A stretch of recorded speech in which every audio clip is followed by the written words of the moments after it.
클릭해 주셔서 감사합니다. 모두 좋은 일만 가득하세요. 좋아요와 댓글은 큰 힘이 됩니다. 산이 고요할수록 위태로운 기척은 더 짙게 번졌다.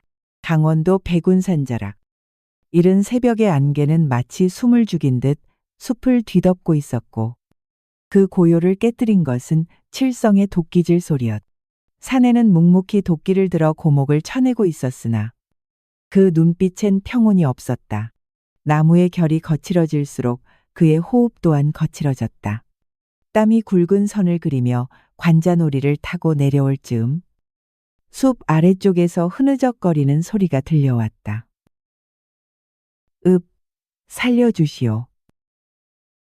칠성은 도끼를 움켜쥔 채 숲 너머를 응시했다. 낮은 굴곡을 따라 발걸음을 옮기자 억새 풀 사이로 한 여인이 쓰러져 있었다. 산짐승이라도 달려들까 두려웠던지 여인은 힘겹게 몸을 일으키며 눈동자만으로 살려달라 애원했다. 저고리는 찢겨져 있었고 목선은 안개 속에서 유독 하얗게 빛났다. 그 옆에는 작고 날이 선단검 하나가 뒹굴고 있었다. 이보시오. 괜찮으시오? 칠성은 다가가며 낮게 말을 걸었으나 여인은 뒷걸음치듯 몸을 틀었다. 그 순간 허리춤에 매달린 작은 호루라기가 시야에 들어왔다. 그건 도적들이 위급할 때 부는 신호물이었다. 칠성의 눈매가 가늘어졌다. 그는 천천히 숨을 들이켠 뒤 도끼를 내려놓고 여인의 손목을 조심스레 붙들었다. 이 산은 맹수보다 교활한 자들이 더 많소. 날 속일 생각이었다면 이 사냥꾼이 바보라 여긴 것이겠지. 여인은 살짝 미소를 띠며 말했다. 속인다면 벌써 도망쳤겠지요. 이 몸이 어찌 사냥꾼 양반께 해가 되겠소. 그 말투엔 나른함과 도발이 뒤섞여 있었고 칠성은 도리 없이 그녀의 손목을 마른 동아줄로 단단히 묶었다. 자신의 산막으로 데려가기 위해, 아니, 더는 누군가의 함정에 빠지지 않기 위해서였다. 그러나 묶인 여인의 입꼬리는 기묘하게 올라가 있었다. 마치 사냥꾼이 사냥당하고 있다는 듯. 산골짜기를 따라 조심스레 올라간 산막은 나무로 엮어지어진 작은 집이었다. 외풍이 막히지 않는 투박한 구조였지만 내부는 깔끔히 정리되어 있었고 장작더미 곁엔 말린 나물과 엿기름 단지, 갈아놓은 들깨, 항아리까지 놓여 있었다. 이곳이 장칠성이 수년간 홀로 지켜온 터전이었다. 연화는 양팔이 묶인 채 산막 한켠에 앉혀졌으나 눈길과 입놀림만큼은 자유로웠다. 그녀의 시선은 이리저리 산막 안을 훑었고 불가에 몸을 붙이며 꿰뚫는 듯한 말투로 속삭였다. 사냥꾼 양반, 이렇게 묶여있으니 온몸이 저릿저릿하고 근질근질도 하오. 잠도 못 자고 옷도 못 갈아입고 이 어찌 여인으로서 체면을 지키겠소이까. 칠성은 말없이 장작을 뒤집으며 고개를 돌리지 않았다. 그 움직임 속엔 당혹과 경계가 함께 스며 있었다. 그가 답하지 않자 연화는 가느다란 한숨을 내쉬며 묻는다. 혹시 그대는 여인을 가까이 해본 적이 없으시오? 칠성의 손이 순간 멈칫했다. 그는 도끼를 날릴 때보다도 조심스러운 손길로 나무 껍질을 긁어냈다. 그의 이마에 맺힌 땀이 더욱 짙어졌다. 사람들 틈에서 사는 것이 어색하고 군소리 많은 세상살이가 불편하여 산에 들었을 뿐이요. 여인을 가까이 할 인연도 명분도 없었소이다. 그 말 끝에 연화의 입꼬리가 옅게 올라갔다. 그 표정에는 장난기 섞인 연민이 담겨 있었다. 마치 순한 짐승을 처음 보는 여우처럼 조심스럽되 흥미로운 눈빛이었다. 그날 밤 연화는 여전히 묶인 채 산막 한켠에 누워 있었고 칠성은 모닥불 곁에서 그녀를 흘끔거리며 앉아 있었다. 어둠이 깊어질수록 두 사람 사이의 공기는 묘한 긴장과 생소한 온기로 차올랐다. 그리고 그 가운데에서 이 둘 사이에 피어나는 낯선 정감은 어느덧 숨결처럼 스며들고 있었다. 밤은 더디게 깊어가고 산막 안의 불빛은 작은 숨결처럼 명멸하고 있었다. 바람은 기와 틈을 비집고 들어와 불씨를 건드렸고 장칠성은 고개를 든 채 그 불꽃을 지켜보았다. 연화는 여전히 묶인 채 집자리 위에 누워 있었으나 그 눈동자는 지치거나 두렵지 않았다. 오히려 사람을 재는 듯한 태도로 천장을 바라보다 이따금 칠성을 힐끗거렸다. 칠성은 모닥불에 장작을 더하며 조심스레 말을 건넸다. 혹시 배가 고프시오? 연화는 입꼬리를 희미하게 올리며 대답 대신 고개를 끄덕였다. 칠성은 죽 한 사발을 떠와 조심스레 그녀 앞으로 다가갔다. 연화가 손이 묶여 있어 입을 뻐끔거리자 칠성은 어쩔 줄 몰라 하며 수줍게 숟가락을 들어 그녀의 입가로 가져갔다. 이런 일은 익숙지 않소. 산속에선 짐승에게나 먹이를 던지는 것이 전부였으니. 그의 어색한 말투에 연화는 입을 벌리고 죽을 받아먹었다. 죽의 온기는 혀끝에서 내려가 목을 데웠다. 잠시 동안 두 사람 사이엔 기이한 정적이 흘렀다. 그러나 이내 연화의 턱 밑으로 죽 한 줄기가 흘러내리며 저고리 고름을 타고 가슴께까지 번졌다. 칠성은 얼굴이 붉어지며 급히 소매로 닦아내려 했고 그 손끝이 연화의 속옷 안으로 스며든 순간 그녀가 놀란 듯 소리쳤다. 어머나. 사냥꾼 양반 손길이 제법 거칠구려. 어우. 칠성은 얼굴을 감싸며 더듬거렸다. 미안하오. 그저 흘린 죽을. 그 모습이 어설퍼서였을까. 연하는 피식 웃으며 고개를 돌렸다. 그 눈빛엔 놀림과 연민, 그리고 설명할 수 없는 묘한 호기심이 뒤섞여 있었다. 마치 사냥감 앞에서 숨죽인 여우처럼. 그 순간 칠성은 모닥불보다 더 뜨거운 온기가 자신의 가슴 깊은 곳에서 피어오르고 있음을 알아차렸다. 그리고 그것이 단순한 연민인지 욕망인지 혹은 오랜 외로움 끝에 피어난 감정인지조차 분간할 수 없었다. 밤은 여전히 길었고 두 사람은 서로를 향해 묘한 경계를 유지한 채 각자의 숨결을 삼키고 있었다.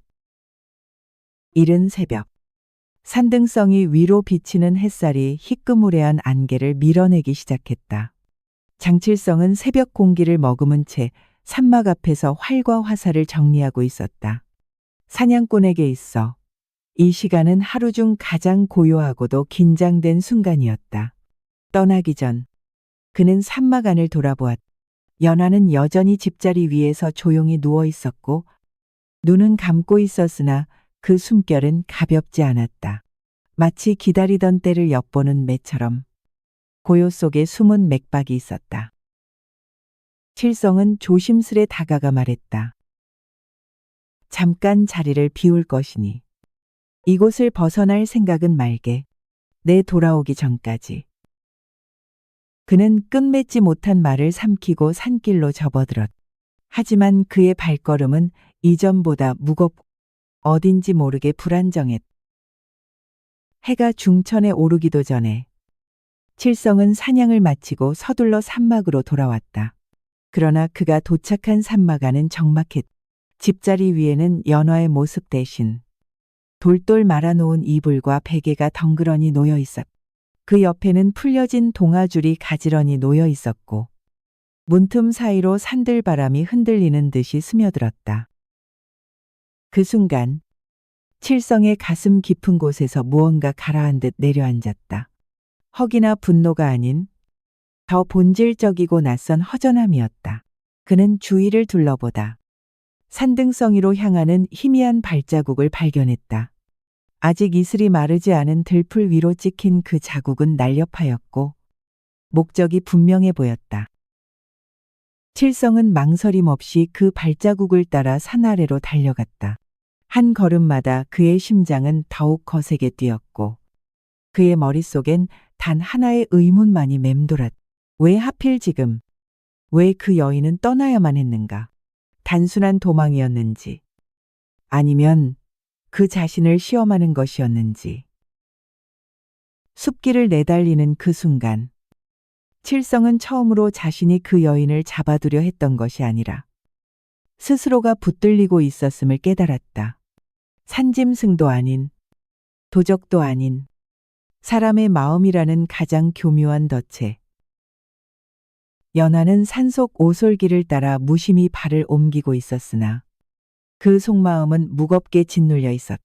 가지 사이로 흘러내리는 햇살은 연한 금실처럼 땅 위를 감싸고 있었고 그 아래를 지나는 그녀의 그림자는 길게 늘어져 허공에 물음표를 그렸다. 그날 새벽 칠성의 눈빛엔 분명 무언가가 담겨 있었다. 단순한 감시나 의심이 아닌 설명할 수 없는 온기와 망설임. 그것이 오히려 그녀를 더 빠르게 걷게 만들었다. 그러나 그 발길을 멈추게 한 것은 수벅 위에서 느껴지는 이상한 기운이었다. 낯익은 냄새, 낮게 깔린 숨소리, 연화가 몸을 움츠리는 순간 나무 뒤에서 사내 셋이 모습을 드러냈다. 거칠고 누런 웃음을 머금은 이들은 예전부터 연화의 뒤를 밟아온 자들, 도적 두목마두의 졸개들이었다. 도망치는 줄만 알았더니 이리도 순순히 걸어오시다니 두목께서 몹시 반가워하시겠소이다. 어우. 그들 중 하나가 조롱 섞인 말투로 웃자 연하는 차가운 눈빛으로 그를 노려보았다. 허리춤에 작은 단검을 재빨리 뽑아들고 숨죽인 채 몸을 낮추었다. 그러나 네댓 명으로 늘어난 적진 앞에서 혼자 힘으로 빠져나가기란 불가능에 가까웠다. 발소리조차 삼킨 숲속. 도적들은 포위망을 좁혀왔다. 연화는 결국 어깨를 붙들린 채 끌려가기 시작했다. 그 순간 그녀의 눈동자엔 깊은 후회와 함께 짧은 이름 하나가 떠올랐다. 칠성. 그 사내의 눈빛은 아직 기억 속에 남아있었다. 무심한 듯 했으나 따뜻했고 투박했으나 흔들림 없었다. 연화는 속으로 읊조렸다. 이렇게 끝낼 수는 없지. 내가 여기서 무너진다면 그 사내의 믿음마저 배신하게 되는 셈이니. 안 되었다. 그녀는 버둥거렸고 도적 하나의 얼굴에 발길질을 날렸다. 그러나 수적 열쇠 앞에 그 몸은 다시 굴복되었고 차디찬 쇠사슬 같은 손길이 그녀의 팔목을 단단히 틀어주었다. 산속 깊은 어둠이 다시 연화를 삼켜들기 시작했다. 장칠성은 산기슭을 따라 숨가쁘게 달리고 있었다. 안개 자욱한 숲속에서 연화의 발자국은 이슬 먹은 들풀 위로 선명히 남아 있었고 그 흔적을 좇는 칠성의 눈동자엔 갈피 잃은 분노와 근심이 번갈아 스쳤다. 그의 이마에는 땀이 흘렀고 두 손은 활을 움켜쥔 채 굳어 있었다. 그는 더는 도망간 여인을 쫓는 것이 아니라 무언가 지켜야 할 것을 향해 가고 있었다. 그러던 참 속림 아래에서 들려온 낯선 소란. 찢어지는 여인의 외침과 거친 남자들의 고함 소리가 어지럽게 얽혀 있었다. 칠성은 본능처럼 몸을 숙이고 기척을 죽인 채 나뭇가지 틈 사이로 시선을 던졌다. 그곳엔 연화가 도적들에게 둘러싸여 고군분투하고 있었다. 옷자락은 헝클어졌고 눈빛은 사납게 불타올랐으나 그 홀로 선 모습은 위태롭기 그지없었다. 그때였다. 칠성의 가슴 깊은 곳에서 묵직한 울림이 치솟았다. 그것은 정의의 감각이자 스스로의 명예를 지키기 위한 본능이었다. 그는 산짐승처럼 나무 사이를 헤치고 뛰쳐나갔다. 활시위를 당길 틈도 없이 손에 들린 활채로 가장 가까이 선 도적의 머리를 내려쳤다. 이 산은 내 땅이여. 내 허락 없이 누굴 끌고 가는 것이냐. 어우. 그 한마디에 도적들이 움찔했으나 마두의 부하들은 곧 칼을 빼들고 칠성을 둘러쌌다. 그러나 그는 흔들림 없이 몸을 낮추고 발끝으로 바위를 디뎠다. 칼날을 피해 휘청이던 순간 그는 다시 한 도적의 손목을 잡아꺾 그 칼을 거머쥐었다. 싸움은 순식간에 벌어졌. 불과 몇 호흡 사이에 두어 넘는 도적이 쓰러졌다. 연화는 숨을 죽인 채 그 광경을 바라보았다. 칠성의 등 너머로 새어나오는 숨결은 거칠었으나 어딘지 모르게 따뜻하고 믿음직스러웠다. 그 순간 그녀의 가슴 속엔 알 수 없는 열이 일었다. 그토록 멀게 느껴졌던 한 사내가 이제는 너무도 가까운 존재로 다가와 있었다. 칠성은 마지막 남은 자를 향해 무겁게 외쳤다. 그 여인을 해치려거든 먼저 이 몸의 숨통을 끊고 가라. 그 말은 나무를 넘어 메아리처럼 숲속에 퍼져나갔다. 산은 침묵했고 싸움은 멈추었다. 장칠성의 칼끝이 마지막 남은 도적의 목덜미를 겨누자 숲속의 공기마저 숨을 죽인 듯 가라앉았다. 쓰러진 자들의 신음과 부러진 가지 소리만이 흩어져 있었고 연화는 나무 뒤에서 천천히 걸어 나왔다. 흙먼지로 얼룩진 저고리, 흐트러진 머리카락 사이로 비치는 얼굴은 놀람과 안도, 그리고 혼란이 얽혀 있었다. 그녀는 한참을 바라보다가 조심스레 입을 열었다. 사냥꾼 양반, 어찌 이리 금세 오셨소? 칠성은 대답 없이 그녀를 뚫어지게 바라보다가 이윽고 칼을 거두고 허리에 꽂았다. 그의 눈빛은 여느 때처럼 말수가 적었지만 그 깊은 데엔 설명할 수 없는 감정의 결이 숨어 있었다. 한동안 아무 말도 없던 두 사람 사이에 바람이 소나무 가지를 흔들며 슬쩍 틈을 메웠다. 연화는 고개를 숙이며 조용히 말했다. 그대의 산막에서 나온 것은 도망이 아니었소. 나를 기다리는 이들이 있어. 그들을 저버릴 수가 없었소이다. 도적들이라 하나 나를 따르고 함께 살아온 자들인데 나 홀로 편히 있을 수는 없지 않소. 그 말에 칠성은 고개를 살짝 끄덕였다. 연화의 목소리에는 미련과 결의가 겹쳐 있었다. 그녀의 말은 명분이었고 그 명분은 곧 연화가 살아온 길의 흔적이었다. 그러나 그 순간 그녀의 시선이 칠성의 어깨로 옮겨졌다. 그곳엔 선혈이 맺혀 있었고 겉옷이 찢어져 있었다. 연화는 다가와 손끝으로 그의 상처를 살피며 낮은 목소리로 말했다. 이런 상처까지 입고도 어찌하여 이리 무모하오. 알아. 그녀의 손길은 조심스럽고 따뜻했다. 칠성은 말없이 고개를 돌렸지만 그의 목덜미는 붉게 달아오르고 있었다. 그는 고요히 숨을 들이켜며 짧게 대답했다. 그대가 다치는 것은 더 못 보겠기에 엔되나. 그 말 한마디는 거친 산바람보다도 더 강하게 연화의 가슴 속에 파고들었다. 그 순간 그녀는 깨달았다. 자신의 발길이 어디로 향하든 마음은 이미 이 산의 곁에 닿아 있음을. 산은 여전히 그 자리에 있었고 사람의 마음은 그보다 더 묵직하게 서로를 향하고 있었다.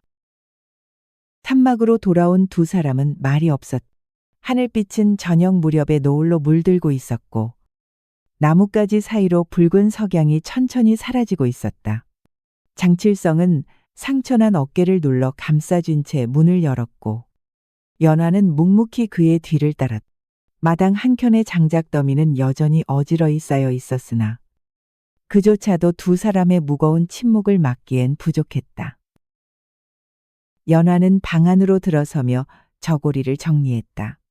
찢어진 소매자락을 바라보던 그녀는 사뿐히 한숨을 내쉬며 모닥불 옆에 앉았다. 그 불빛이 얼굴에 비치자 방금 전 숲속에서의 피로와 혼란이 조금은 가신 듯했다. 칠성은 허둥지둥 약초 단지를 꺼내 상처를 닦았다. 그의 손길은 익숙지 않았지만 조심스러워.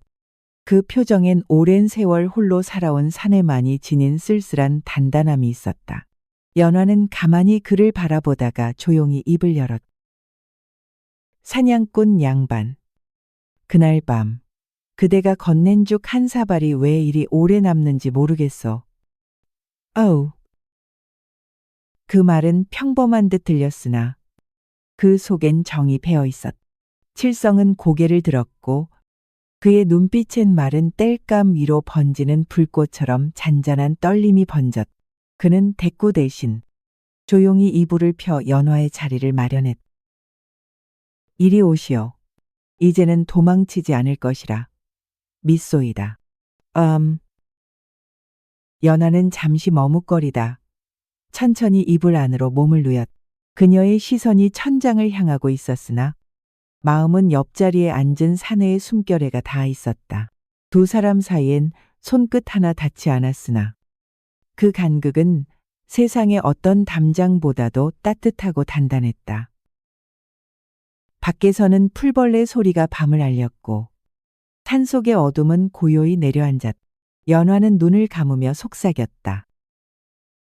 이 밤이 그리 쉽게 지나가지 않기를 바라오. 아우.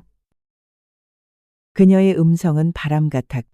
칠성의 가슴 속에 천천히 스며들었다. 그렇게 둘의 인연은 다시 엮이고 있었. 고요하지만 분명한 실로. 칠성은 잠결에 창호 밖으로 스며드는 희뿌연 새벽빛에 눈을 떴다. 불기운은 이미 꺼진 지 오래였고 방 안은 싸늘하였다. 그러나 무엇보다 그를 놀라게 한 것은 곁에서 들리던 고른 숨소리가 더 이상 존재하지 않는다는 사실이었다. 그는 재빨리 몸을 일으켜 연화가 누워있던 자리를 확인했다. 이불은 말끔히 정돈되어 있었고 그 위에는 붉은 실로 꿰맨 자그마한 헝겊 조각 하나가 놓여 있었다. 그것은 언젠가 연화가 짐 속에서 꺼내던 수놓은 조각으로 그 여인의 손끝에서만 만들어질 수 있는 섬세한 문이었다. 그 안엔 짧은 글귀 하나가 적혀 있었다. 미안하오. 그러나 내가 가야 할 길이 있어. 그대와 머무는 꿈은 잠시였소. And 칠성은 손끝으로 그 조각을 감쌌다. 차가운 이불보다 그 글귀가 더욱 서늘하게 가슴을 파고들었다. 문을 열고 마당에 나선 그는 집신도 꿰지 않은 채 산길을 향해 달렸다. 이슬에 젖은 땅 위엔 가늘고 민첩한 발자국이 이어졌고 그것은 동쪽 능선 너머로 향하고 있었다. 연화는 이미 한참을 걸었을 터였다. 산등성이 아래 한 점 연기조차 없는 새벽의 숲은 그 어느 때보다 깊고 적막하였다. 칠성의 호흡은 점점 거칠어졌고 이마에서 흘러내린 땀은 바위 틈으로 스며들었다. 그는 멈춰 설 수 없었다. 어찌 보면 그 여인의 선택은 당연한 일이었다. 수많은 삶의 굴곡과 복잡한 인연의 틈바구니에서 연화는 결코 쉽게 남의 품에 기대어 쉴 수 있는 사람이 아니었다. 그러나 그럼에도 불구하고 칠성은 그녀를 붙잡고 싶었다. 산 아래로 내려가며 그는 마음속으로 읊조렸다. 연화야, 네가 떠난다 해도 나는 이대로 보낼 수 없도다. 너를 다시 찾을 것이며 그대의 짐마저 나누어질 것이니. 바람은 능선을 넘으며 그의 결심을 밀어주듯 불어왔고 해는 어슴푸레의 숲 너머를 밝히기 시작했다. 운명은 다시 서로를 향해 걸어가고 있었다. 연화의 걸음은 조용했지만 결코 흔들림이 없었다. 그녀는 동쪽 계곡을 따라 숲을 헤치며 나아갔다. 칠성의 산막을 떠난 지 채 1시간도 되지 않았으나 마음 한켠의 맴도는 기척은 지울 수 없었다. 새벽의 안개는 옷자락을 적셨고 나무십 사이로 떨어지는 물방울 소리는 마치 오래된 이별을 속삭이는 듯했다. 그러나 그녀는 발걸음을 멈추지 않았다. 그녀가 향한 곳은 예전 도적 무리의 은신처였다. 강원도 뒷산 골짜기. 사람들이 가까이 오지 않는 깊은 협곡 속에 자리한 그곳은 세상과 단절된 또 하나의 조선이었다. 언젠가 그곳은 정의롭지 못한 자들이 모여들던 곳이었고 그녀는 그 무리의 우두머리였다. 허나 지금의 마음은 다르다. 연화는 더 이상 약탈자가 아니라 남겨진 자들을 위한 책임감으로 그 길을 걷고 있었다. 계곡 끝에 다다르자 오래전 그녀의 수하였던 이들이 나타났다. 그중 가장 나이 많은 사내 박삼돌이 그녀를 알아보고 눈을 부릅떴. 머리는 희끗해졌. 손엔 여전히 칼자루에 굳은 살이 남아 있었지만 눈빛은 어딘가 허전했. 두목, 정말이요? 산을 떠나신 줄로만 알았소이다. 연하는 고개를 천천히 끄덕였. 그녀의 눈빛엔 복잡한 감정이 어린 채 담담히 말을 잇는다. 나도 사람 마음을 모르고 산 것은 아니었다. 다만 너희를 남겨두고 편히 살 자신이 없었을 뿐이야. 그 말에 삼돌은 아무 말 없이 고개를 떨구었. 옆에 있던 젊은 도적 하나가 나지막이 물었다. 그 사냥꾼 양반은 어찌 되었습니까? 연화는 대답을 하지 않았. 다만 이내 입을 꾹 다물고 고개를 돌려 계곡 바람을 맞았. 바람결에 묻은 송화가루 냄새가 그녀의 코끝을 간지렸고 그 속엔 사내의 숨결이 섞여 있는 듯했다. 그 순간 그녀는 깨달았다. 책임과 인연, 과거와 미래는 칼끝처럼 날카롭게 갈라져 있는 듯 보였으나 실상은 한 뿌리에서 뻗은 가지처럼 서로 맞닿아 있었다. 연화는 다시 그 가지를 쥘 용기를 찾고자 오래된 그늘 속으로 천천히 발을 들이밀었. 장칠성은 연화가 사라진 그날 이후 산을 내려가기로 마음먹었다. 그가 머물던 산막은 이미 재구시를 다한 듯 장작도 불씨도 사람의 온기도 점차 빠져나가 있었. 조용히 옷을 갈아입고 사냥도구 대신 작은 짐 보따리 하나를 메고 길을 나섰다. 오래전 떠났던 마을로 향하는 길이었다. 길목마다 들풀엔 봄비가 스며 있었고 바위 틈마다 새싹이 고개를 내밀고 있었다. 세상은 변함없이 순환하고 있었지만 칠성의 마음은 어딘가 자리를 잡지 못한 채 흔들리고 있었다. 그는 걸음을 멈추고 잠시 하늘을 올려다보았다. 흩어진 구름 사이로 햇살이 내리쬐었고 마치 누군가의 미소처럼 다정하게 어깨를 감쌌. 해가 중천에 이를 무렵 그는 마을 어귀에 닿았다. 짚을 엮은 담장이 반겨주듯 삐걱였고 아이들이 뛰노는 소리가 길목 너머에서 들려왔다. 그러나 그를 바라보는 마을 사람들의 시선은 결코 호의적이지만은 않았다. 그는 거친 외모와 오래 산속에서 묻은 냄새를 감추지 못했고 그 눈빛은 아직 세속과 거리를 두고 있었다. 그는 곧 마을의 노인회관 격인 사랑채로 향했다. 회색 도포를 입은 김영로 어르신은 칠성을 보고는 반가움과 의심이 뒤섞인 표정으로 그를 맞았다. 이게 누구냐? 칠성 아니냐? 산에서 내려올 줄은 몰랐구나. 칠성은 조용히 고개를 숙였. 이제는 사람 속에서 살아보고 싶사옵니다. 더는 혼자만의 고요에 기대어 살 자신이 없기에. 노인은 한참을 침묵하다. 이내 깊은 숨을 내쉬며 말했. 사람은 때론 남의 손 잡아야 살더라. 그래. 네가 정령 변하고자 한다면 마을 끝 외딴 초가 하나 비었으니 거기서 시작해보거라. 칠성은 무릎을 꿇고 인사를 올렸. 그의 손등엔 굳은 살이 가득했지만 그 눈엔 뚜렷한 결심이 담겨 있었. 그리고 그 결심 속에는 분명 연화의 흔적이 있었. 삶이란 외줄타기처럼 위태롭되 누군가를 향한 마음 하나가 버팀목이 되어주는 법이었다. 칠성은 그 길을 이제 다시 걷기 시작한 것이었. 봄비가 한 차례 지나간 뒤 마을 초가는 촉촉한 흙냄새와 연초록 풀내음으로 가득했다. 장칠성이 거처하게 된 외딴 초가는 마을 끝자락 대나무 숲을 등지고 있었.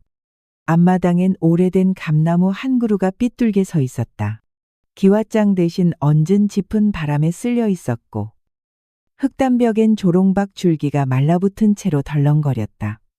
허나 칠성에게 그 낡은 집은 오랜 유랑의 끝자락이자 새로운 삶의 문턱이었다. 칠성은 매일 새벽해가 떠오르기 전에 일어나 장작을 패고 마을 어귀까지 내려가 두레터를 나르며 생계를 이었다.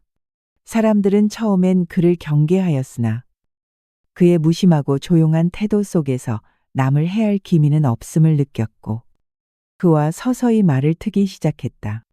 아이들은 그를 산신령 아저씨라 불렀고 노인들은 그 사내 손은 거칠어도 마음은 반듯하다. 고속사겼. 하루는 마을 회관 앞에서 연잎차를 다리던 노파가 조용히 그에게 말을 건넸다. 성이 말이야. 아랫마을 장정들과는 좀 다르지. 눈빛이 어쩐지 오래 품은 사람을 기다리는 듯하구려. 칠성은 차를 들이키며 조심스레 대답했다. 기다린다기보다 언젠가 다시 마주할 때 부끄럽지 않기 위해 사는 것이라 하겠습니다. 허우. 그날 밤 그는 초가의 작은 창문을 열어놓은 채 불을 밝혔다. 바람이 살짝 흔들고 간 등불 아래 연화가 남기고 간 수놓은 조각을 손에 들었다. 짙은 남색 실로 새겨진 그 무늬는 마치 나무의 뿌리 같았고 칠성의 마음 한가운데를 여전히 감싸고 있었다. 그는 그것을 조심스레 창틀에 걸어두었다. 그 조각이 바람에 흩날릴 때마다 어딘가 먼 곳에서도 누군가 그 흔들림을 느끼고 있으리라 믿으며 인간의 인연이란 물 위에 그은 금선처럼 희미하되 마음으로 엮이면 바람보다 오래 남는 법이었다. 칠성은 그날 처음으로 꿈속에서 연화의 얼굴을 보았. 조용하고도 따뜻한 미소였다. 칠성은 마을의 자리를 잡은 지 어느덧 달포가 지나 있었다. 사람들의 시선은 점차 부드러워졌고 집 앞을 지나며 인사를 건네는 이도 하나둘 늘어났다. 그러나 그의 마음 한켠엔 여전히 허전한 구멍이 남아 있었다. 그것은 누군가를 기다리는 자에게만 깃드는 고요한 불안이었고 그 불안은 밤이 깊을수록 더욱 선명해졌다. 그날도 그는 새벽 일찍 일어나 계곡 아래로 나갔다. 봄볕이 마른 나뭇가지에 스미고 물오른 버드잎이 서서히 퍼지는 시절이었다. 그러나 평화로운 풍경과 달리 칠성의 걸음은 무거웠다. 계곡 너머 마을 초입에 있는 작은 절에서 이상한 소문이 퍼지고 있었기 때문이다. 며칠 전부터 관아의 인가를 받은 이들이 마을 어귀를 돌며 세금을 걷는다며 백성들의 곡식을 강제로 실어갔다. 그들은 수령의 인장에 찍힌 문서를 들이밀며 저작거리에서 산달전, 산다찐이라 이름 붙인 세목을 내라고 윽박질렀다. 노인들과 부녀자들은 쌀자루 앞에 무릎을 꿇고 애원했으나 말이 통하지 않았다. 그날 밤 이상한 일이 벌어졌다. 도적들의 습격이라기엔 이상하게 조용했고 마을 뒤편 헛간에 모아두었던 관아의 짐짝들이 감쪽같이 사라졌다. 대신 다음 날 아침 각 집 앞에는 쌀과 보리, 콩자루가 가지런히 놓여 있었고 덧붙여 작은 쪽지 한 장이 남겨져 있었다. 불의에 순응하지 말고 서로를 믿으라. 밤은 깊어도 새벽은 반드시 온다. 사람들은 속삭였다. 이건 연화가 한 일일지도 몰라. 그 여인 아직 근처 어딘가에 머무는 게지. 그 소문은 곧 칠성의 귀에도 들어왔다. 그는 말없이 장작을 나르다 손을 멈췄. 연화. 그 이름 하나가 그의 심장을 다시 뒤흔들었다. 세상이 등을 돌려도 옳고 그름을 따져 묻는 여인. 그는 문득 다시 그 눈빛을 마주하고 싶은 충동을 느꼈다. 조용히 타들어가는 장작처럼 그리움은 천천히 그러나 깊게 그를 태워가고 있었다. 달빛이 대나무 숲 사이로 스며드는 밤. 장칠성은 초가 처마 끝에 걸린 연화의 수조각을 바라보고 있었다. 그것은 바람에 흔들릴 때마다 미세한 소리를 냈고 그 소리는 마치 오래된 이름을 부르는 듯 마음을 건드렸다. 며칠째 잠자리가 편치 않았던 그는 연화의 행방에 관한 풍문이 사실일지도 모른다는 생각에 마음이 불편하였다. 그날 저녁, 마을 서쪽 개울가에서 돌아오던 칠성은 낯선 기척을 느꼈다. 얕은 숲을 너머로 몸을 숨긴 채 움직이는 그림자들. 그들은 다름 아닌 마두의 잔당들이었다. 마두. 연화가 떠났던 옛 무리의 또 다른 이름이자 탐욕으로 얼룩진 폭력의 상징이었다. 그가 다시 연화를 찾으려 산을 헤매고 있다는 소문은 사실이었다. 칠성은 조용히 숨을 고르며 발을 옮겼다. 더는 이 마을이 위협받게 둘 수 없었다. 그가 지키고 싶은 것은 단지 연화 하나만이 아니었다. 가난한 이웃의 곡식 창고, 아이들이 웃는 마당, 밤마다 뜨끈한 화롯가에 앉아 나누는 이야기들까지 모두 그의 것이 된 지 오래였다.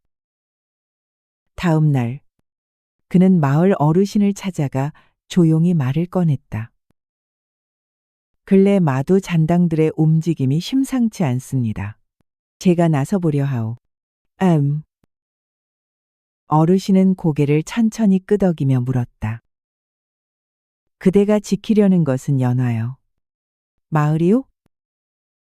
칠성은 잠시 침묵했다. 그러나 이내 굳은 눈빛으로 대답했다. 그 둘은 이제 다르지 않사옵니다.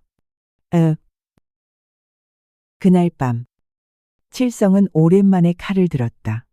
칼자루에 감긴 헝겊은 연화가 한때 손수 감아주던 천이었다. 손끝에 닿는 그 촉감이 이내 마음을 가라앉혔다. 그리고 그는 산길을 따라 조용히 걸었다. 어둠은 깊었고 바람은 차가웠으나 그의 걸음엔 흔들림이 없었다. 그는 알고 있었다. 이 싸움은 단순한 충돌이 아니라 과거와 미래를 가르는 분수령이라는 것을. 정의는 때로 검보다 묵묵한 의지로 지켜야 하며 그 의지야말로 천명이 머무는 자리라는 것을. 물이 잦아들고 안개가 옅게 깔리던 새벽녘. 장칠성은 바위 아래에 몸을 숨긴 채 숨을 고르고 있었다. 그의 눈앞에는 마두의 잔당들이 몰래 숨어든 산채가 어슴풀에 드러나 있었다. 이 싸움은 칼끝의 날카로움만으로는 감당할 수 없는 것이었다. 연화를 지키려는 마음, 마을 사람들의 생계와 안녕을 보전하려는 책임감, 그리고 오래 묵은 인연에 대한 속죄가 하나로 얽혀 있었다. 칠성은 조용히 움직였다. 바람에 흩날리는 나무심마저 숨죽인 듯 그의 발걸음은 가볍고도 단단했다. 산채 안으로 스며든 그는 단칼에 감시병 둘을 제압하고 주방 뒤쪽에 가둬진 연화를 발견했다. 쇠사슬에 묶인 그녀는 이미 온몸에 멍이 들어 있었지만 눈빛은 꺾이지 않은 채였다.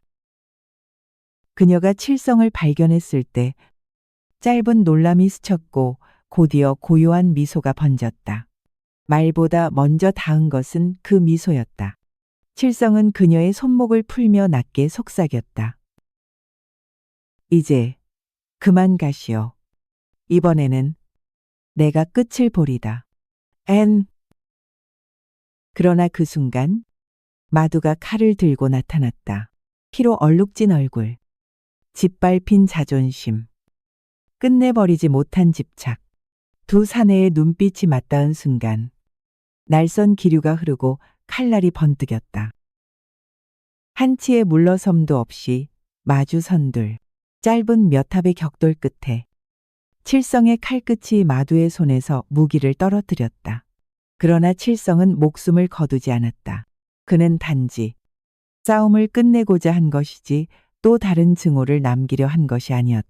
마두는 고개를 떨구어 그 순간 끝나지 않을 것 같던 악연도 비로소 가라앉았다. 연화는 산을 내려가겠다고 했다.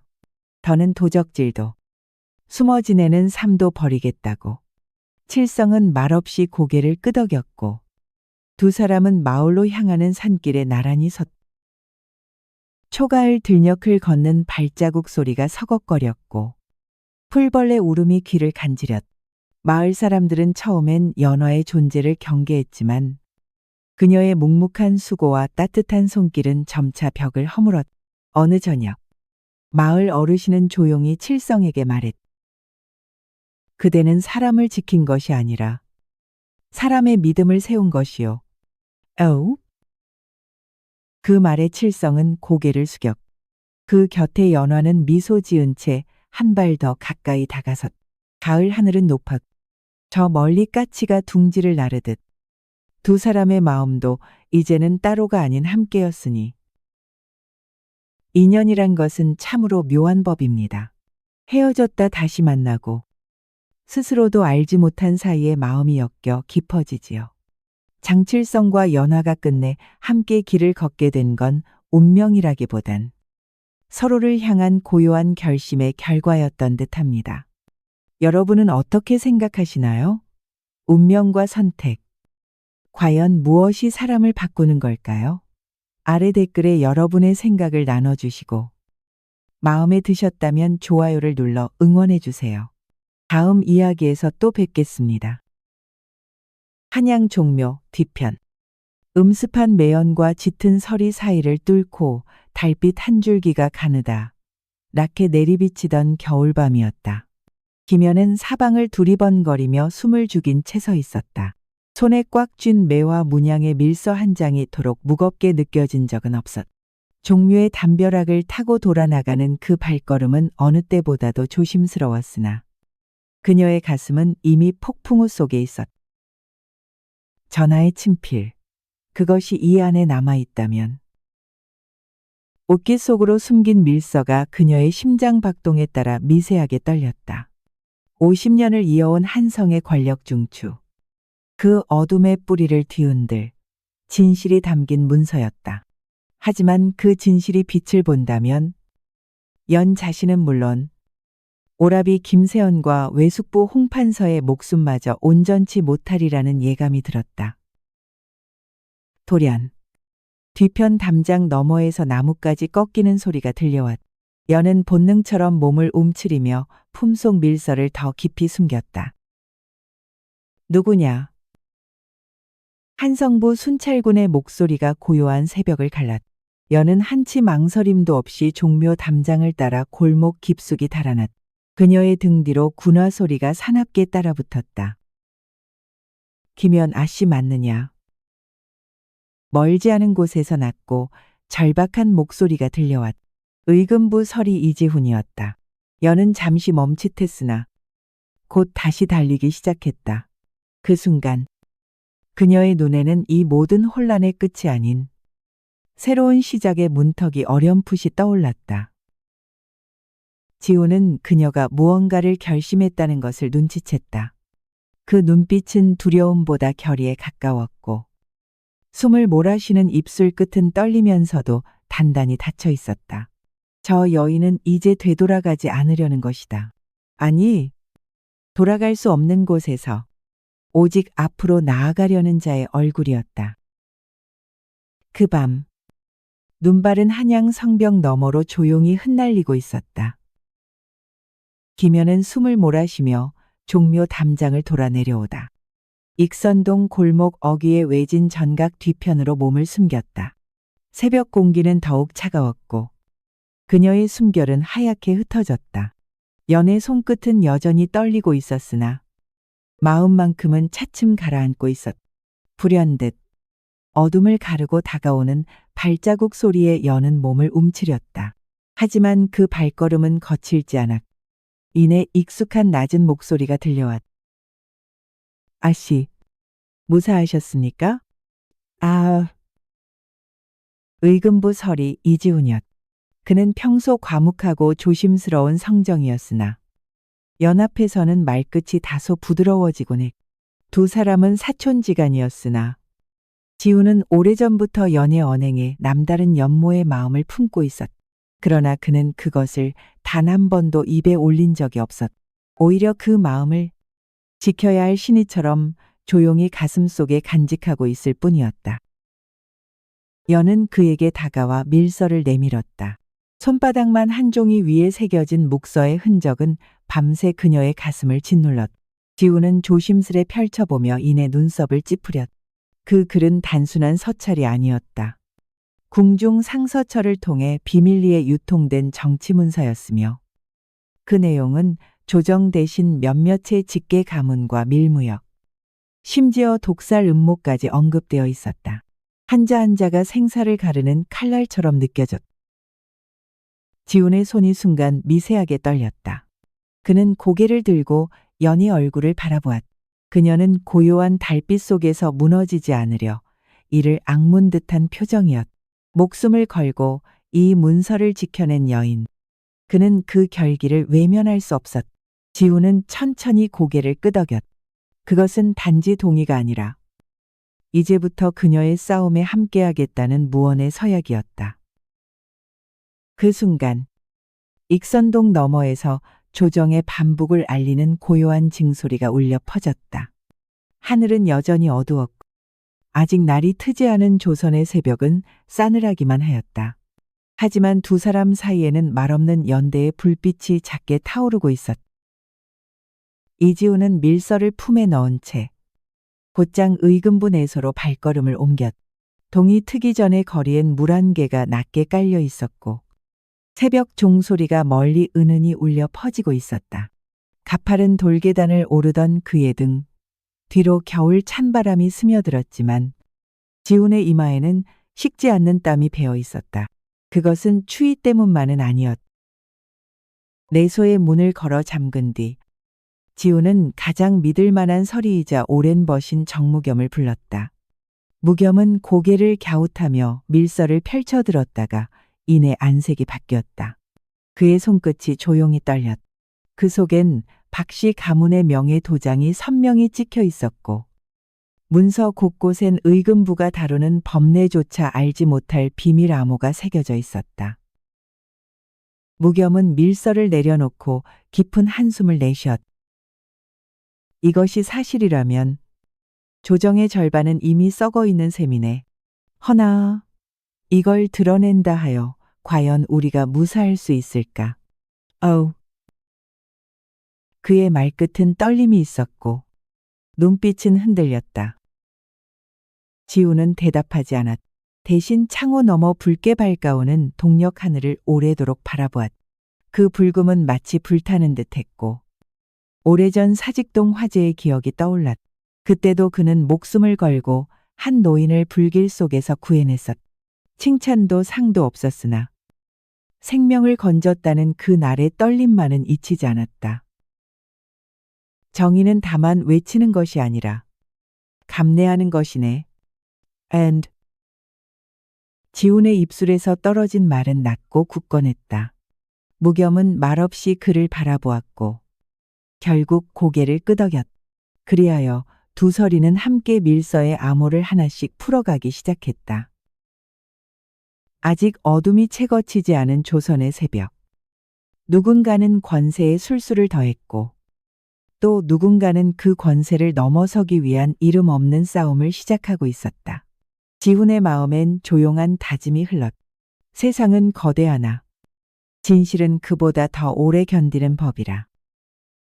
김연은 동궁 후원 옆 산책로를 천천히 걸었다.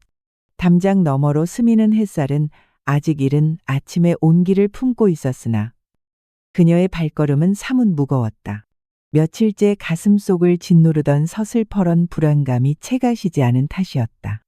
나뭇가지 끝에 걸린 서리가 햇살에 녹으며 뚝뚝 떨어졌고 그 소리마저 마음을 뒤흔드는 듯하였다.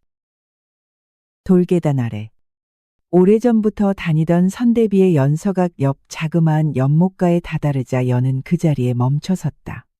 눈길은 자연스레 연못 가장자리에 핀 한 뿌리의 수련에 머물렀다. 이른 봄, 물살에도 지지 않고 피어난 그 연꽃은 마치 그녀 자신을 보는 듯하였다. 억지로 피워낸 고요함 속에 그윽한 인내가 깃들어 있었다. 그날따라 여는 오래전 부모를 잃던 날의 기억이 또렷이 떠올랐다. 해가 저물 무렵 불길에 휩싸인 사직동, 외가댁, 연기를 가르며 뛰쳐나오는 이모의 비명, 그리고 무너진 기와 아래 묻혀버린 어머니의 책갑. 그것은 시간이 아무리 흘러도 지워지지 않는 불꽃의 상흔이었다. 그날 이후 연의 마음속에는 정의와 복수라는 양극의 불씨가 함께 타오르고 있었다. 하지만 세월이 흐르며 그 불씨는 점점 달라졌다. 복수라는 이름의 불은 꺼져갔고 그 자리에 피어난 것은 다름 아닌 책임감이었다. 조선이라는 이름 아래 정의가 사라지고 의리가 부패한 세상을 더 이상 외면할 수 없었. 그리하여 연은 더 깊은 곳으로 걸어 들어갔. 눈에 보이지 않는 전쟁터. 조정의 이면을 향해. 그 순간 발자국 소리가 들렸다. 연이 돌아보니 뒷길에서 지훈이 천천히 다가오고 있었다. 그는 아무 말 없이 그녀 곁에 섰. 두 사람은 잠시 침묵했. 연의 눈동자에 어린 아침 햇살이 떨리듯 반짝였. 지훈은 그 떨림이 슬픔이 아닌, 망설임이 아닌 곧 닥칠 운명을 맞이할 각오임을 알아차렸. 수련 아래 흐르던 물살이 바람에 잔잔히 흔들렸. 조용히, 그러나 멈추지 않고 마치 연의 마음과도 같았.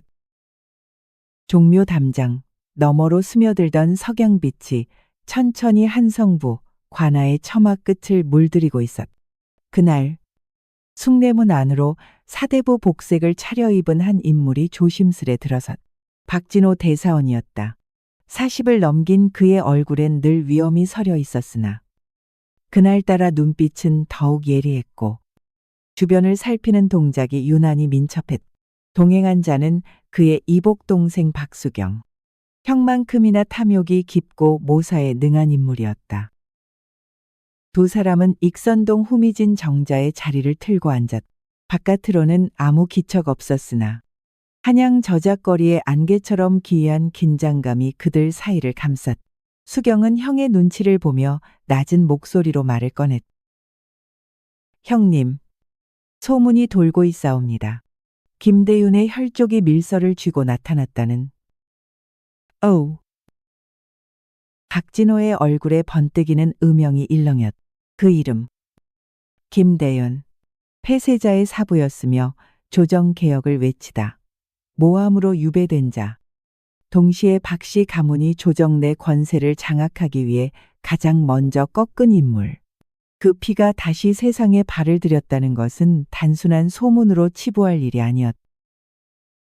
이대로 두면 안 된다. 밀서를 가진 자가 누구인지 반드시 찾아야 한다. 하다못해 그 안에 적힌 이름 한 줄이라도 밖으로 새어나가면. 박진호의 목소리는 한겨울 살얼음처럼 날카로웠다. 수경은 비밀리에 움직이는 흑매회의 존재를 암시했. 왕실조차 직접 손을 대지 못하는 그림자 조직. 박진호는 이윽고 고개를 끄덕였다. 그는 더는 말이 필요 없다는 듯 손가락으로 나무 책상 표면을 천천히 문질렀다. 오래 묵은 잉크 자국처럼. 그 손끝에는 조선 조정의 뿌리 깊은 부패가 묻어 있었. 그날 해가 저물 무렵 익선동 골목 어귀에 어두운 그림자들이 흩어져 움직이기 시작했다. 김연이라는 이름조차 알지 못한 채 조선의 밤을 헤집는 또 다른 전쟁이 소리 없이 시작되고 있었. 의금부 내당의 장방안. 바람 한 점 들지 않는 조용한 새벽이었. 등잔불 아래 이지우는 밀서의 내용을 정리한 기록지를 들고 하급설이 셋을 마주하고 있었. 모두 그와 함께 학문을 익히고 벼슬길을 걸어온 자들이었으나 눈빛 속에는 분명한 온도차가 느껴졌다. 벽장 아래서 은은히 퍼지는 먹 냄새조차 그 밤엔 유독 날카롭게 느껴졌. 이 기록 공론화할 수는 없겠느냐? 어을? 지훈이 조심스레 말문을 열자 서리 중 가장 연장자인 윤방호가 이내 고개를 가로저었다. 그는 한참을 망설이다가 답했다. 아래옵기 송구하오나 그 문서는 감히 우리 손으로 다룰 수 없는 중대사옵니다. 부디 상관대실 이조나 대사원 쪽으로 돌리시기를 권하옵니다. 아우. 말은 완곡했으나 목소리에는 분명 두려움이 섞여 있었. 지훈은 그 눈빛에 담긴 회피의 정서를 읽어냈다. 이미 그들 중 일부는 박진호 대사원 측의 눈치를 보고 있음을 느꼈다. 혹은 어떤 이들은 아예 그 손에 매수되었을지도 몰랐다. 잠시 침묵이 흘렀다. 그 틈에 지훈은 며칠 전 윤방호의 안채마루에서 우연히 엿들은 대화를 떠올렸다.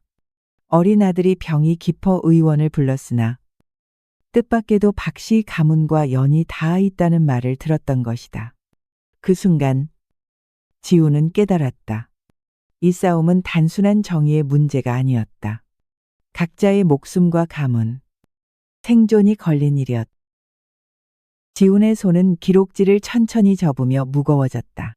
그 얼굴에는 담담한 체념보다는 아직 꺾이지 않은 단단한 결기가 서려 있었다. 그는 일어나 문을 나서며 말했다. 백성의 고통을 잇는 순간 벼슬은 업이 아니라 죄가 되는 법이요. 그날 밤 눈이 내리기 시작했다. 흩날리는 눈발은 조용했으나 조선의 기류는 분명히 흔들리고 있었다.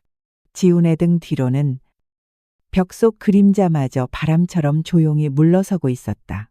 진실은 여전히 침묵 속에서 싸움을 준비하고 있었다. 초겨울 저녁 무렵 김연은 궁궐 북편을 돌아 숭인방으로 향했다. 햇볕은 이미 지고 있었고 담장 아래 그림자들은 길게 늘어져 있었다. 그녀의 손에는 얇은 천으로 감싼 죽편 하나가 들려 있었고 그 속엔 밀서의 사본이 숨겨져 있었다. 행선지는 외인 출입이 드문 옛 사찰 청우남. 사람의 발길이 드물고 궁중 내력까지 오래도록 기억하고 있는 노승한 분이 거처하는 곳이었다. 청우남의 담장을 넘자 낡은 목탁 소리가 멀리서 들려왔다. 고요한 암자한 늙은 스님의 모습은 마치 바위처럼 정적 속에 잠겨 있었다. 연은 천천히 다가가 인사를 올렸다. 스님은 이마에 땀이 맺힌 연의 얼굴을 한참 바라보다가 이내 고개를 끄덕였다. 김대윤의 혈맥이 다시 발걸음을 옮기셨구나. 그 말에 연의 눈빛이 떨렸다. 아버지의 이름을 아는 이가 있다는 사실만으로도 오래도록 굳게 잠긴 마음이 어렴풋이 흔들렸다. 스님은 연을 법당 뒤쪽 작은 방으로 이끌었다. 그 방은 마치 세월이 멈춘 듯한 곳이었다. 책장이며 다포, 찬장 하나하나에 먼지가 내려앉았고 오래전 손때가 베어 있었다. 그는 장주 끝으로 오래된 죽간을 꺼내어 연 앞에 놓았다. 이는 그대 부친이 마지막으로 남긴 기초 기록이니라. 당시 박씨 가문과 대신들의 내통을 밝힐 실마리가 담겨 있지. 연의 손이 미세하게 떨렸다. 조국을 위해 헌신하다. 무고를 쓰고 숨을 거둔 아버지의 손길이 종이에 스며 있었다. 스님의 눈빛은 연민과 존경이 겹쳐 있었다. 진실은 늘 뒤편에 숨어 있으되 그것을 꺼내는 자는 목숨을 담보해야 하니라. End quote. 그날 밤 연은 암자뜰 앞에서 홀로 무릎을 꿇고 앉았다.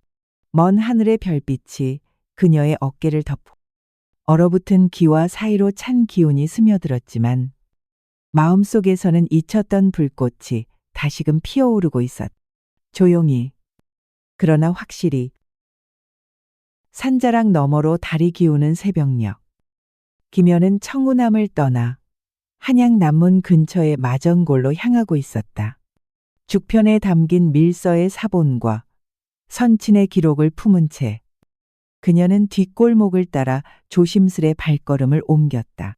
그 길은 평소 상인들이 드나드는 화물 통로였으나 새벽 어스름에는 그림자조차 드문 외진길이었다. 그러나 그 고요함은 오래가지 않았다.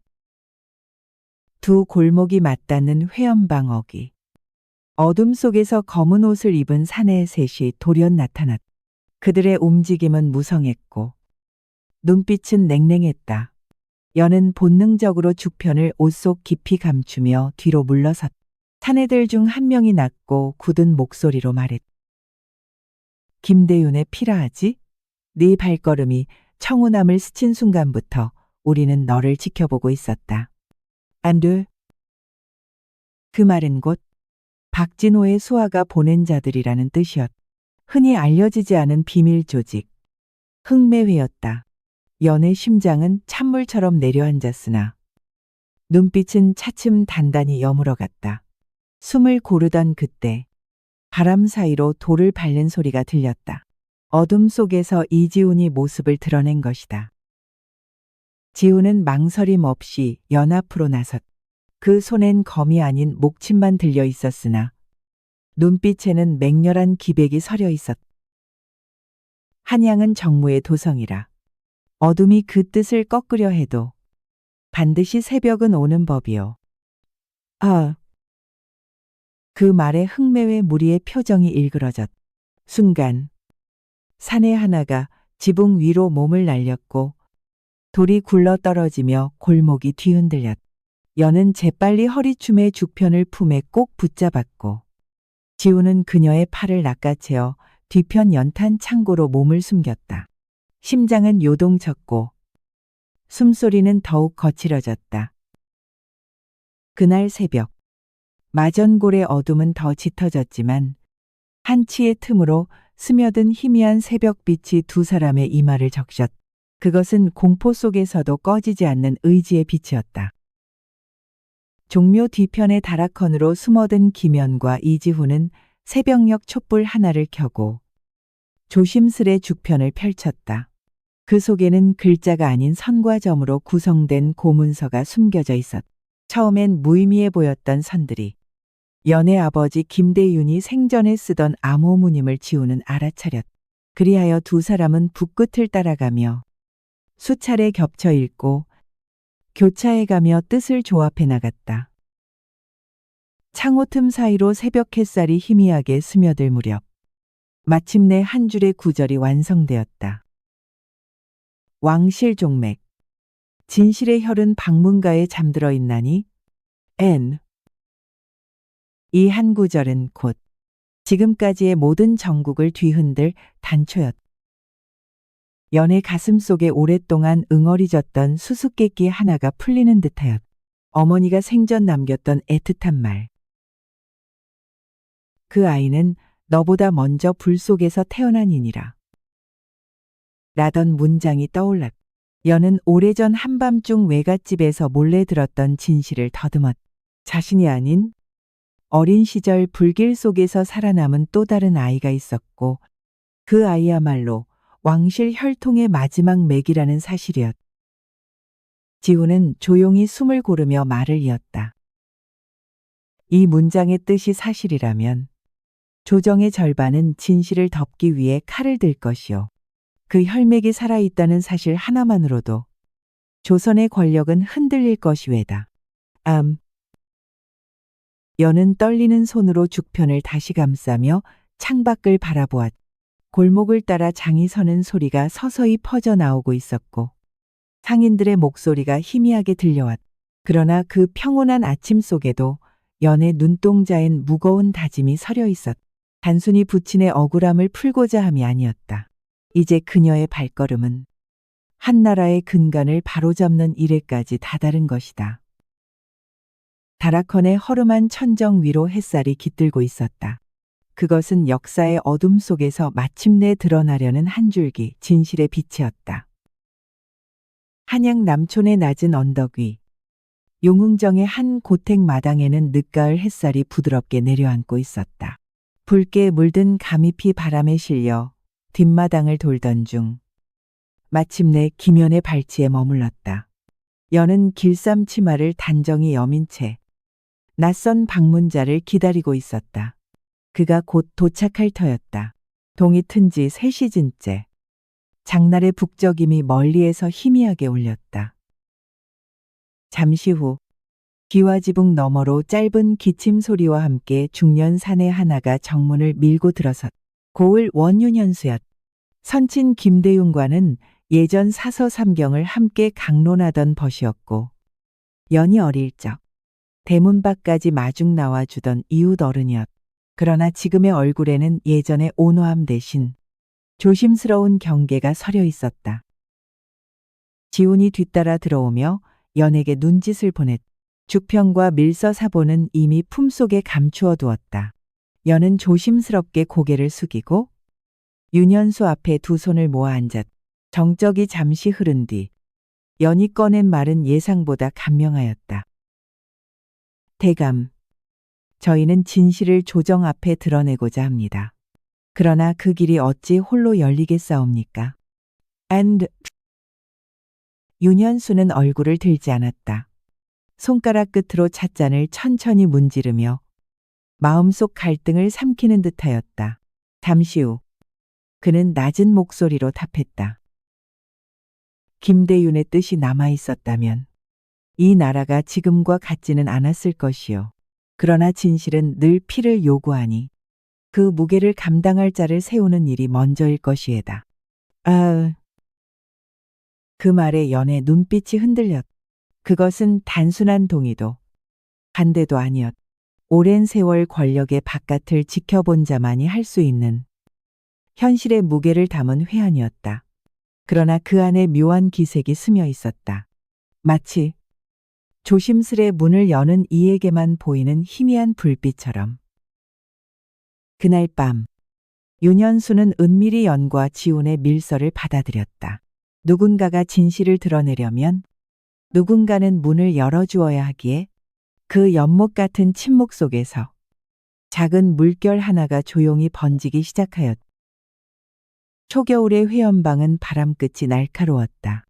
햇살은 있었으나 따스함은 미처 내려앉지 못한 채 담벼락 위를 맴돌았고 골목 사이엔 여전히 장작 연기가 희뿌옇게 번지고 있었다. 김영과 이지호는 윤현수의 지시에 따라 백성들이 자주 모이는 남부시장 장터의 후미진 장정각으로 향했다. 그곳은 이름뿐인 공청지소였으나 마을 원로와 훈장, 장사꾼들까지 두루 드나드는 백성의 숨결이 살아있는 자리였다. 지우는 장터판의 좌판 아래 몰래 자료를 감쌌고 여는 곱게 빗은 머리채에 작은 호패를 숨긴 채 나타났다.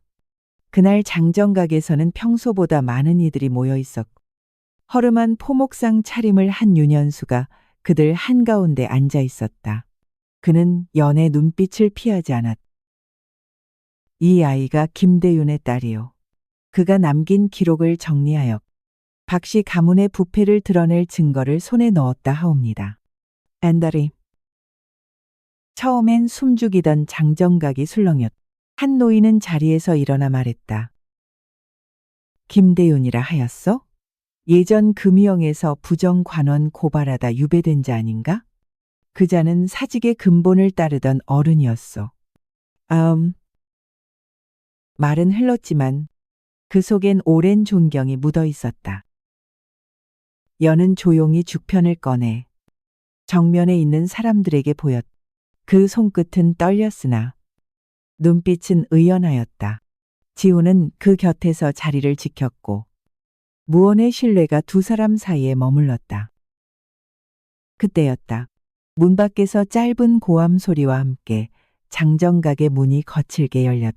흑매회의 복색을 입은 사내들이 들어섰다. 순간 공기가 얼어붙었고 백성들은 몸을 움츠렸다. 그러나 여는 피하지 않았다. 그녀는 조용히 앞으로 나서며 사내들을 바라보았다. 진실이 죄가 된다면 이 나라엔 의가 사라진 것이 왜다. 그 한마디는 장정각 안의 침묵을 깼고 누군가 무겁게 고개를 끄덕였다.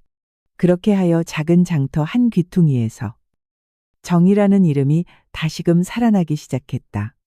그것은 작은 불씨였으나 오래된 장작 속에서 타오를 준비를 마친 불꽃이었다. 장정각 사건 이후 한양은 마치 숨을 죽인 듯 고요해졌다. 그러나 그 고요함은 잠잠한 평온이 아니라 폭풍 전야의 긴장감이었다. 조정 대신들의 시선은 서로를 향했고 사원부의 간관들은 하루가 멀다 하고 조야의 행적을 탐문하기 시작했다. 그 중에서도 박진호 대사원의 낯빛은 날이 갈수록 굳어갔다.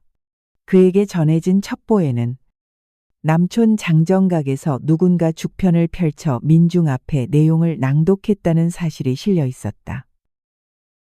대사원의 사랑. 종유당의 은양 난로 옆에 박진호가 앉아 있었다. 은은한 향이 실내를 감돌았지만 그의 이마에는 미세한 주름이 깊어지고 있었다. 이복 동생 박수경이 방 안으로 들어섰다.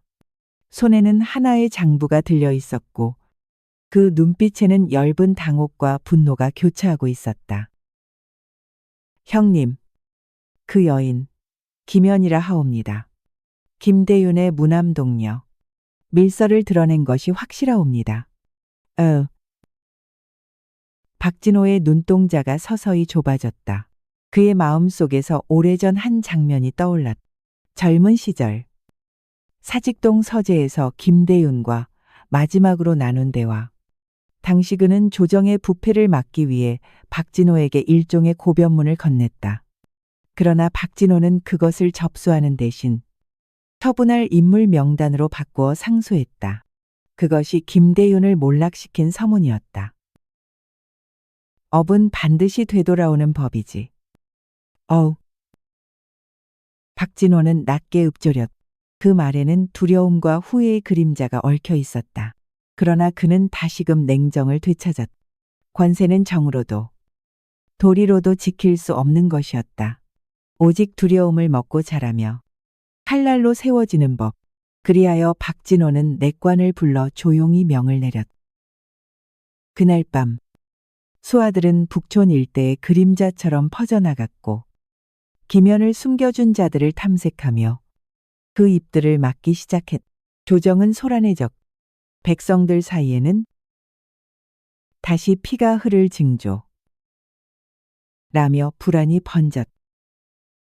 그러나 어둠이 짙어질수록 그 반대편에서 깨어나는 불씨 또한 더욱 밝았다. 김연은 자신이 쥔 진실이 단순한 기록이 아닌 조선의 운명을 가르는 증언임을 알았다. 이제 남은 것은 그 진실을 끝까지 꺼내 보이는 일이었다. 그날 새벽, 김연은 익선동 끝자락의 옛 주막터를 조심스레 들렀다. 황폐한 그 집은 한때 개화기 시절 외국 사신들이 묵던 역관의 별채였으나 지금은 단 한 노파만이 누추한 짐을 들고 살아가는 곳이었다. 그 노파, 이름하여 황씨마님, 연의 어머니 생전의 심부름을 도맡던 사람이었다. 방 안은 냉기가 서려 있었고 황씨는 작은 수터로 앞에서 한지를 태우고 있었다. 연이 고개를 숙여 인사를 올리자 노파는 흠칫 놀라며 눈을 치켜떴다. 이 얼굴, 어머님의 눈매와 꼭 같구나. 애너 프루. 말끝은 떨렸고 주름진 손이 가슴께로 올라갔다. 황씨는 이내 입을 굳게 다물었으나 연의 단단한 눈빛 앞에 침묵을 오래 견디지 못했다. 이제는 말해야 할 때가 된 듯하옵니다. 황씨는 오래된 목재 괴짝을 열어 해진 비단 속에 곱게 쌓인 옥새 하나를 꺼내 놓았다. 그것은 과거 세자의 사인으로 전해졌다는 문신의 인장. 금강지옥이었다. 이 물건이 김대윤 대감께 전달되었고 그분은 그것을 감춰 백성을 살릴 계책의 증표로 삼으셨지요. 그 아이가 바로 황씨의 입에서 흘러나온 이름은 연이 알던 것과 달랐다. 오래전 연과 함께 불 속에서 살아난 또 다른 아이. 이름마저 감춰졌던 그 소년이 실은 선대왕의 서자로 태어난 이복 혈육이었다는 것. 그리고 연의 아버지 김대윤은 그를 감추기 위해 자신의 자식이라 허위로 입적하였다는 사실. 연의 숨결이 차오르며 가슴께에서 멈췄다. 지금까지 자신이 진실을 좇고 있다고 믿었으나 실상은 그 진실의 일부였을 뿐임을 깨달았다. 하늘이 내려준 사명을 짊어진 이는 따로 있었고 연은 그 길의 다리 위에 서 있었던 셈이다. 밖에서는 바람결에 마른 대나무가 부딪히며 딱 하는 소리를 냈다. 그 소리는 연의 마음 깊은 곳에서 무너져 내린 무엇인가를 알리는 파열음 같았다. 그러나 연은 무너지지 않았다. 오히려 더 깊고 고요하게 자신에게 닥친 진실을 받아들이고 있었다. 하늘이 내린 뜻은 종종 인간의 뜻과 어긋나기 마련이었다. 하지만 그 어긋남조차 다시 운명을 향한 한 걸음이 되리라는 걸 그녀는 알고 있었다. 경복궁 서편 담장 아래 음력 10월의 달이 구름 사이로 얼굴을 내밀고 있었다. 밤은 깊었고 찬 이슬이 돌담을 타고 천천히 흘렀다. 김연은 회심의 고요속을 걷고 있었다. 그녀의 걸음은 느렸으나 망설임은 없었다. 황씨 마님에게서 전해받은 진실은 연의 내면을 뒤흔들었고 그 충격은 마치 뿌리 깊은 나무가 바람의 통째로 흔들리는 듯하였다. 하지만 그 안에서도 연은 묘한 평온을 느끼고 있었다. 오히려 마음 한편이 가벼워진 듯했다. 이제는 무엇을 향해 나아가야 하는지 분명했으므로. 그녀가 향한 곳은 선왕의 제사를 준비하는 종친부의 패전이었다. 이곳은 외인 출입이 금지된 금구지였지만 연은 오래전 아버지 김대윤과 함께 이 담장 너머에서 어린 사내 아이를 본 적이 있었다. 그 아이, 이름도 없이 사라진 그 존재가 바로 오늘의 단서였다. 담장 너머에서는 누군가 먼저 기다리고 있었다. 이지훈이었다. 그는 사흘 전 연으로부터 모든 진실을 들은 뒤 말없이 고개를 끄덕였을 뿐이었다. 따지지도 되묻지도 않았다. 다만 자신의 길 또한 그녀 곁에 있다는 것만을 조용히 알렸다. 지훈, 혹 이 일이 너를 끝내 벼랑으로 내몰게 된다면 그때도 후회하지 않겠느냐.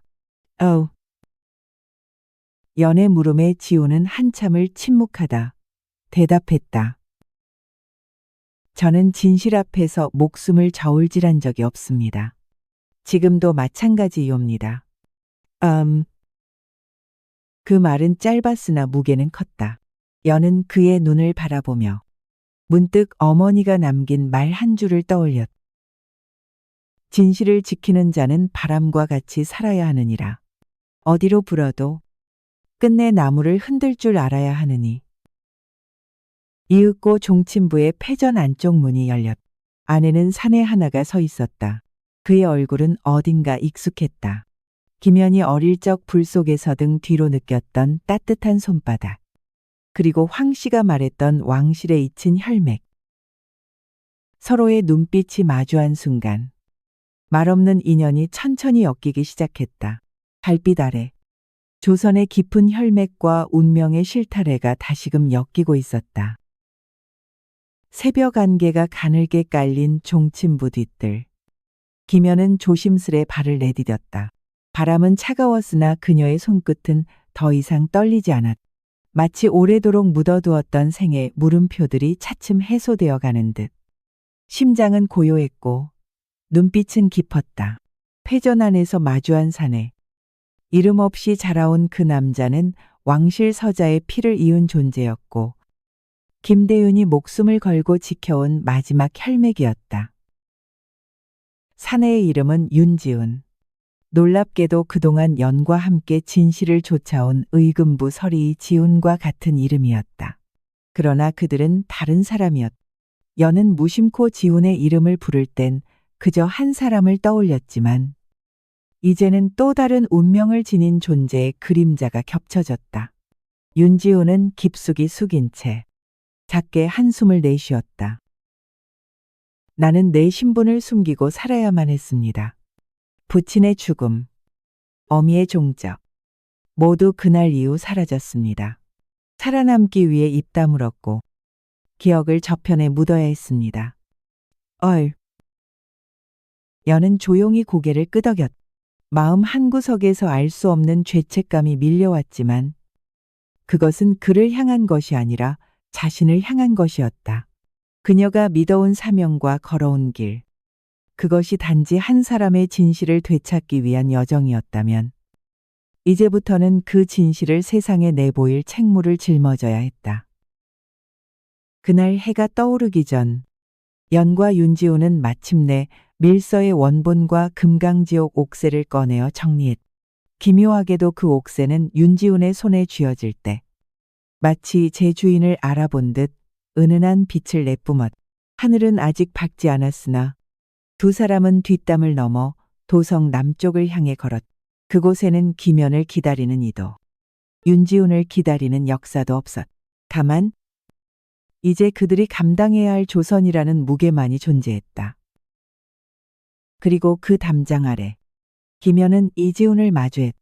그 눈빛엔 말로 다하지 못할 감정이 겹쳐 있었으나 결국 그는 말없이 고개를 끄덕였다. 여는 짧은 숨을 삼키며 그 앞을 지나갔다. 한 사람은 남고 한 사람은 나아갔다. 그것이 각자의 선택이었고 각자의 운명이었다.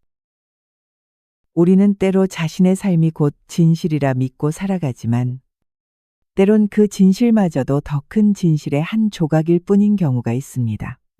김연과 윤지훈 그리고 이지훈이 보여준 이야기는 운명과 선택 그리고 책임의 무게를 다시금 되새기게 합니다. 여러분은 이들의 선택에 공감하셨나요? 아니면 다른 길이 더 옳다고 생각하시나요? 댓글로 여러분의 생각을 들려주세요. 그리고 이야기가 마음에 드셨다면 좋아요를 눌러 응원해주세요. 여러분의 한마디가 다음 이야기를 이어가는 힘이 됩니다.